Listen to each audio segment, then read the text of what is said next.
మోకాళ్ల నొప్పులు, gas, gut health వంటి సర్వ రోగాలకు నివారణి అరుణ యోగా ఆముదం. ఒక నటుడుగా నేను ఇలాంటి క్యారెక్టర్ చేయలేపాను, లేకపోతే ఇలాంటి క్యారెక్టర్ చెయ్యాలి. ఎందుకంటే మీ ఎదురుగుండా రామారావు, నాగేశ్వరరావు ఒక అద్భుతమైన క్యారెక్టర్లు చేసి వాళ్ళు అజరామరమైన కీర్తి ప్రతిష్టలు తెచ్చుకున్న దాంట్లో ఇప్పుడు కృష్ణ గారు ఉన్నారంటే ఆయన ఏదో ఒక కౌబాయ్ ఫిల్మ్స్, అల్లూరి సీతారామరాజు అని ఆయన, సోహన్ బాబు గారేమో ఇద్దరు హీరోయిన్లు, మల్లెపువ్వు ఇలాంటి సినిమాలు ఆయన. మీకు ఎప్పుడు అలాంటివి అనిపించలేదండి? అంటే అసలు ఆ ఫీలింగ్ లేదు. ఎందుకంటే మొదటి నుంచి నేను సినిమా యాక్టర్ అవ్వాలనే కోరుకున్నడితే అంబిషన్స్ ఉండే, ఈ క్యారెక్టర్ చేయాలి, ఆ క్యారెక్టర్ చేయాలి, అది చేయలేకపోతున్నామని. మనకున్న టాలెంట్కి మంచి సినిమాలే వచ్చినాయి, పర్ఫెక్ట్గా చేస్తే చాలనిపించింది. ఇదే ఎక్కువ అన్నట్టు అనిపించింది. అందుకని ఉన్నదాంతో సంతృప్తి పట్టమే. అది కావాలి, ఇది కావాలి, అరే మనకు రావాల్సిన క్యారెక్టర్ వాళ్ళకి వెళ్ళింది అనేది కూడా లేదు. ఇప్పుడు విజయబాబు గారి బ్యానర్ అన్ని నేనే చేశాను అప్పుడు దాకా హీరోలు. చిరంజీవి గారు వచ్చిన తర్వాత బాపిరెడ్డి గారు ఒకసారి చిరంజీవిని కలిసి దాంట్లో పెడదాం అనుకుంటున్నాను అన్నాడు. అంటే అని నాకు పరిచయం లేదు, పరిచయం చేస్తావా అన్నాడు. రా తీసుకెళ్తానని నేనే తీసుకెళ్ళి అక్కడ ఆయన పరిచయం చేసి ఇంటికి వెళ్ళిపోయాను. అక్కడి నుంచి చిరంజీవి గారు హీరో చేశాడు. అయినప్పుడు కూడా అయ్యో నా బ్యానర్ కొట్టేశాడు చిరంజీవి అని నేనేం ఫీల్ అవ్వాల. లేకపోతే నాకంటే వెనకొచ్చిన చిరంజీవికి ఇంత పుచ్చుకుంటున్నాడు, నాకు ఇంతే వస్తుంది ఏంటని నేను ఎప్పుడు ఫీల్ అవ్వాల. ఆయన టాలెంట్కి అది వస్తుంది, నా టాలెంట్కి ఇది వస్తుంది. ఓకే, అందుకని ఆ నెగిటివ్ థాట్ లేదు. ఎవరన్నా మీ గురించి బ్యాడ్గా మాట్లాడుతున్నారండి అని చెప్తే కూడా ఏమన్నా ఆయన అట్లా ఉన్నాడని చెప్పి దూరంగా ఉండేవాడిని తప్ప, కలిస్తే ఎదురుపడితే హలో అంటే హలో అనుకునేవాడు, అంతవరకే. ఓకే, అంతే తప్ప అతను నన్ను విన్నాడు, నేను ఇంత అనాలి, దాని మీద కక్ష తీర్చుకోవాలి అనేది ఆ నెగిటివ్ లేదు. అంటే మీకు నాకు అనిపించినంత వరకు మీకు టైం లేదు అసలు అలాంటి ఆలోచనలు.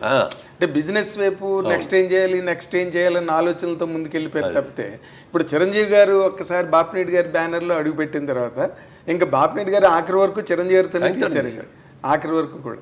ఇప్పుడు మీకు చిరంజీవి గారికి అంత ఫ్రెండ్షిప్ ఉండేదండి? అవును, అంటే మనూరు పాండవులు జయకృష్ణ గారును కృష్ణదాస్ గారు బాపు గారు డైరెక్షన్ చేశారు. అవునండి, కంబైన్డ్ ప్రాజెక్ట్. అందులోనేమో కృష్ణుడు క్యారెక్టర్ లాంటిది అయింది.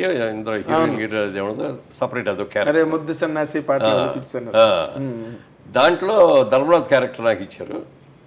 భీముడేమో ప్రసాద్ బాబు, అర్జునుడేమో చిరంజీవి గారు, నకులు సహదేవుడేమో పేరు లేదు గుర్తులేదు వాళ్ళు. ఆ సినిమా అప్పుడు ఇక మేమందరం 5 అన్నదమ్ముల్లా కలిసిపోయాం అనమాట.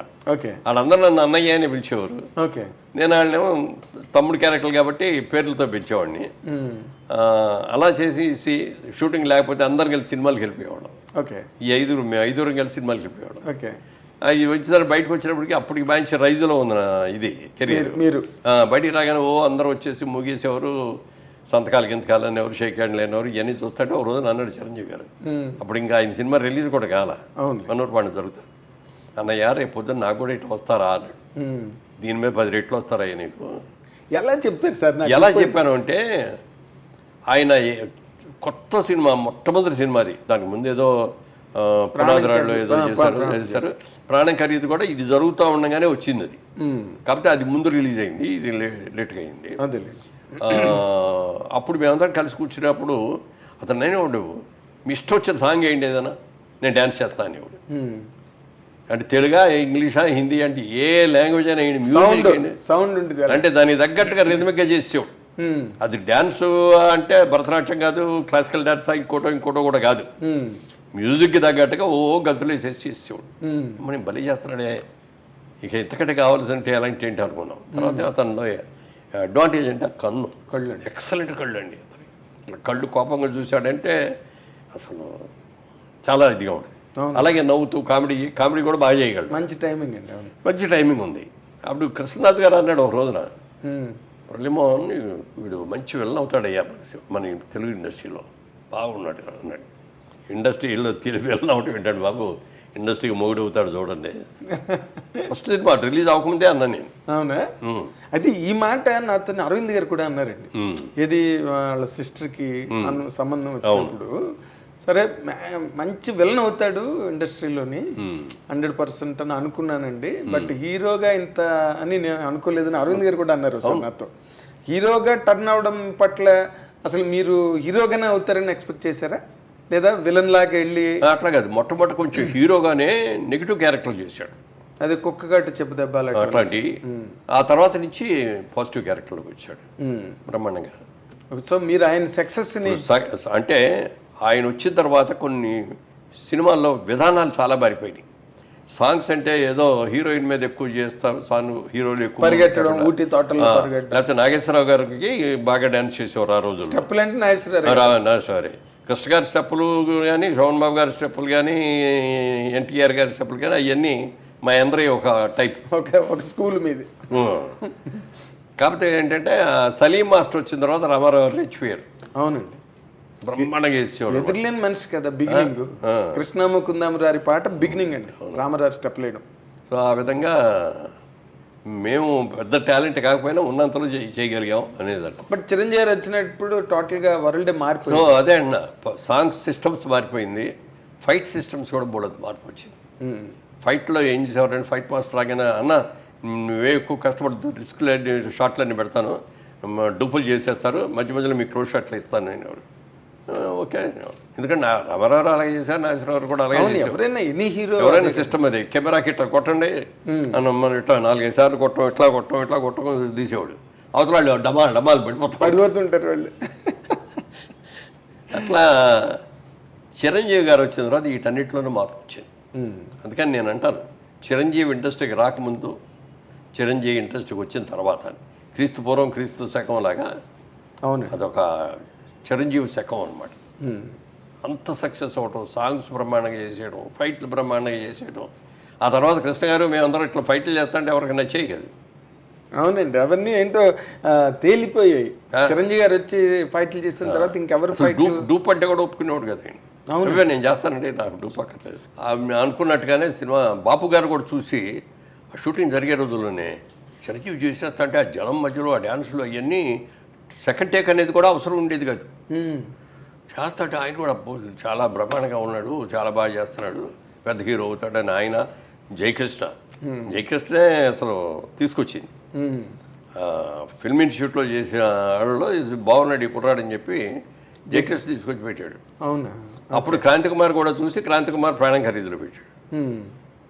సో అట్లా ఇక సక్సెస్ వచ్చేసి అవునండి దుమ్ము దులిపేశాడు. ఆయన ఒక యుగం కింద ఫామ్ అయిపోయింది. అంటే అదొకటి. ఇంకో గొప్ప విషయం ఏంటంటే ఆయనకి వెనక ఎవరు లేరు, స్వతహాగా సొంతంగా కష్టపడి పైకి వచ్చిన వ్యక్తి. అంటే ఇక్కడ ఒక పాయింట్, మీరు ఒక 50 ఏళ్ల సినిమా పరిణామాలన్నిటికీ కర్మసాక్షి మీరు.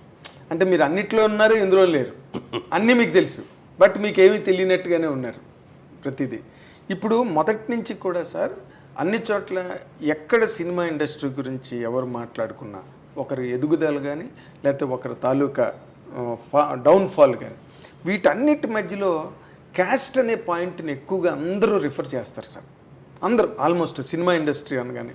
ఓకే, రాజకీయాలు అంటే ఇంకా క్యాస్ట్ బేస్డే అనుకోండి, ఇంకా అవి ఓసీలు, ఎస్సీలు, ఎస్టీలు, ఇంకా ఆ గొడవలు.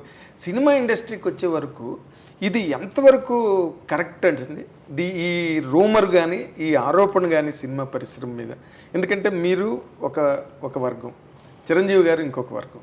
బట్ చిరంజీవి గారి గురించి మీరు ఇంత గొప్పగా మొదటి నుంచి మాట్లాడారు, ఏం సార్? ఆయన రేజ్ కూడా అలాగే అందరూ ఎంకరేజ్ చేసి ఆయన తలని పట్టుకున్నారు. ఈ ఆరోపణ ఎందుకండి సినిమా పరిశ్రమ?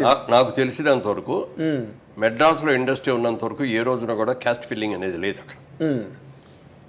నువ్వేం క్యాస్ట్ అనేది ఎవరికి తెలిసేది కాదు. ఫలానా పేర్లు చెప్పుకున్నా, ఫలానా డైరెక్టర్ అని చెప్పుకునే వాళ్ళేమో తప్ప ఇదిగో ఇతని క్యాస్టాడు, ఈ క్యాస్టాడు కాబట్టి మనం చేయాలి అనేది ఇట్లాంటివి ఉండేవి కదా అసలు. ఓకే, హైదరాబాద్ వచ్చిన తర్వాత అది ఈ రాజకీయం ఇక్కడ అందరూ కూడా ఇది కదా. మెడ్రాస్లో ఉన్నంత వరకు ఏంటంటే సినిమా వాళ్ళందరూ ఒక గ్రూప్, ఒక family irrespective of the caste. Gents కలిసేవారు, లేడీస్ కూడా, ఫ్యామిలీ లేడీస్ కూడా వాళ్ళు కూడా చక్కగా కలుసుకునేవారు. ఎందుకంటే ఏ ఫంక్షన్ వచ్చినా మన సినిమా వాళ్ళందరినీ పిలుచుకునేవాళ్ళం. అందుకని అందరూ అసలు ఎక్కడ ఎవరికి కూడా క్యాస్ట్ అనేది తెలియదు అసలు. ఇక్కడికి వచ్చిన తర్వాత పొలిటికల్గా కూడా అప్పటికే క్యాస్ట్ స్టార్ట్ అయిపోయి. And for more videos, please subscribe to iDream. Please subscribe to iDream. Please subscribe iDream. And please subscribe to iDream. For more videos, subscribe to iDream. please like, share and subscribe to the channel. Congratulations, iDream. Subscribe to iDream. Subscribe to iDream. So subscribe to iDream Media. iDream ki iDream team andarki huge congratulations. Please subscribe iDream Media. Please subscribe to iDream. Subscribe iDream. Please subscribe to iDream. I dream అంటే నా కళల channel subscribe చేసుకున్న నోరు తిరుగుతలేదు, మీరైతే గంట గుర్తు కొట్టండి. For more such videos, please subscribe to iDream. Subscribe to iDream. Please subscribe to iDream. Please subscribe iDream Media. Please do subscribe to iDream. Please subscribe to iDream Media. For best entertainment and information, please subscribe iDream. And don't forget to subscribe to iDream.